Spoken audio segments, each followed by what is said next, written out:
I just want to be able to spend all my time with my kids without people looking at me or calling me names. I just want to not be shy.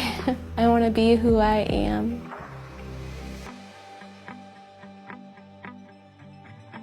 Jennifer Hiles was born with an arteriovenous malformation, or AVM, a jumbled mass of arteries and veins in her head and on her face, which could hemorrhage at any moment. Basically makes my nose bleed all the time. It makes my throat bleed. It makes me have headaches like all the time because of all the arteries in my head just constantly pounding.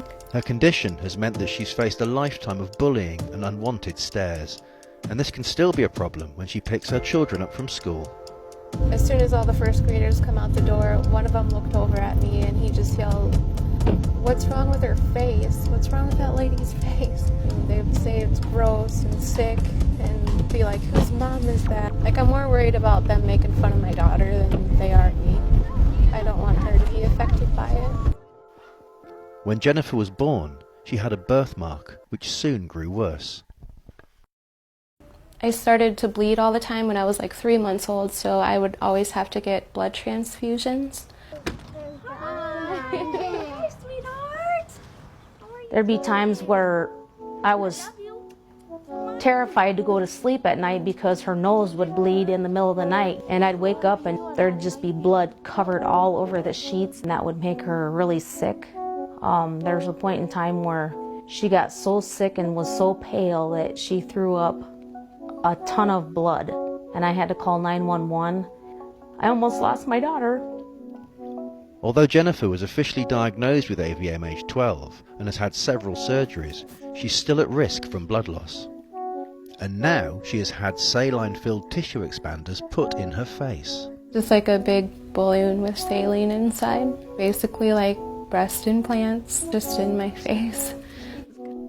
As these are enlarged over the course of 2 months by adding more liquid, they will allow extra skin to grow, which will be used as grafts when she has her AVM removed in May. Remove these expanders and I'll have a whole bunch of skin to work with. So I'll have a normal white colored face. Normal. Like, I don't want to look perfect. I just want to look normal. It's kind of scary to think about like what she's going to look like. It's going to be weird to get used to, but it's not going to determine like the way I act or feel around her. Like, I'm always going to think she's beautiful. It's going to almost get 100 pounds big. 100 pounds? Oh my gosh. I know that. My head's Probably gonna be this dragging on the big. floor. There are days where I feel really overwhelmed and really tired of like everything I have to go through just to feel good again.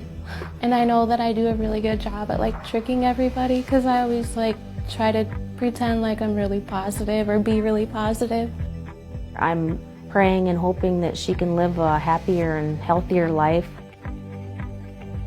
If I don't ever have to worry about like bleeding or hemorrhaging, that would be like the happiest thing ever. I don't even know what that would feel like, but it would just be really awesome.